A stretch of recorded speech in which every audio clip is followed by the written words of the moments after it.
वर्ष की ही प्रवसन नामक एक पर्वत है जिस जो कि 44 कोस ऊंचा है। ऐसे पर्वत पर वो चढ़ गए।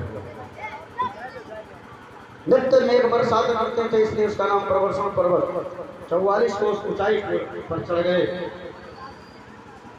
दूर से ला करके चारों तरफ लकड़ी की पत्थर लगा करके जरासंध ने विचार किया कि जला दो और इसी में दोनों स्वाहा हो जाएंगे। अग्नि लगाई, अग्नि लगवाने के बाद वापस लौट गया, सोचा दोनों स्वाहा हो जाएंगे। लेकिन दोनों भैया उसी ऊंचे शिखर 44 कोस ऊंचे पर्वत से कूद छलांग लगाई और सीधे पहुंच गए द्वारिका। और अब द्वारिका में पहुंच करके भगवान आज द्वारिका की गद्दी पर विभूषित हो रहे हैं। तो अब भगवान का नाम पड़ा द्वारिकाधीश श्री कृष्ण। बोल द्वारिकाधीश भगवान की, भागवत भगवान की। जरासंध ने विचार किया दोनों समाप्त हो गए, ऐसा सोच करके अपने देश को वापस चला गया। सुखदेव बाबा कहते हैं परीक्षित, इस प्रकार से भगवान ने 3 करोड़ मलेच्छाओं के सहित काल्यवन और जरासंध की सेनाओं का समापन किया। जरासंध को छोड़ द्वारिकापुरी में रहने लगे परिवार के साथ। परीक्षित ने कहा मेरी इच्छा है। सुखदेव बाबा कहते हैं राजन चिंता मत करो, ऐसा विवाह हुआ था कि जान करके तुम्हारे भी काम खड़े हो गए। भगवान के 16,108 विवाह संपन्न हुए थे, जिसमें पहला विवाह परीक्षित राक्षस विधि से भगा करके हुआ। कैसे होता हमारा पहला विवाह? बोले 8 विवाह अलग अलग और 16,100 विवाह एक साथ ही एक ही मंडप में, और पहला भगा भगा। परीक्षित ने कहा वाह महाराज गलत बता रहे हो, 8 विवाह अलग अलग, उसमें पहला वाला विवाह भगा करके 7 अलग अलग और 16,101 के साथ ही एक ही मंडप में, ये कैसे हुआ? शुक्राचार्य जी कहते हैं राजन ध्यान देकर के सुनो। भगवान अपने द्वारिका में बड़े प्रेम के साथ रहते। एक राजा है जिनका नाम है भीष्मक। भीष्मक जिनके पास एक बिटिया है जिसका नाम है रुक्मिणी। और बेटा कितने हैं? 5। बेटे कितने हैं? 5। बिटिया कितनी है? 1। राजा अश्यासीद भीष्मको नाम विधारधिपति महान तस्य पंचाभवन पुत्रा कन्यका चावराना।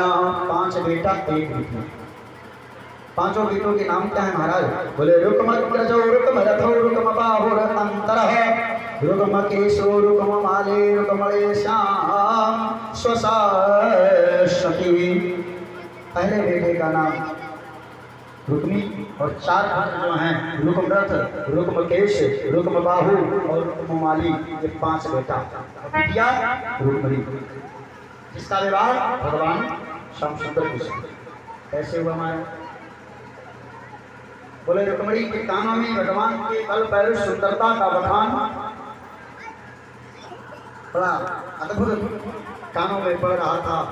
रुक्मिणी भैया ने बड़े प्रेम के साथ भगवान को अपना ही सर्वस्व मान लिया। लेकिन विचार करती है कभी देखा तो है नहीं, केवल सुन रही हूँ कैसे होंगे, क्या स्वभाव होगा, क्या होगा।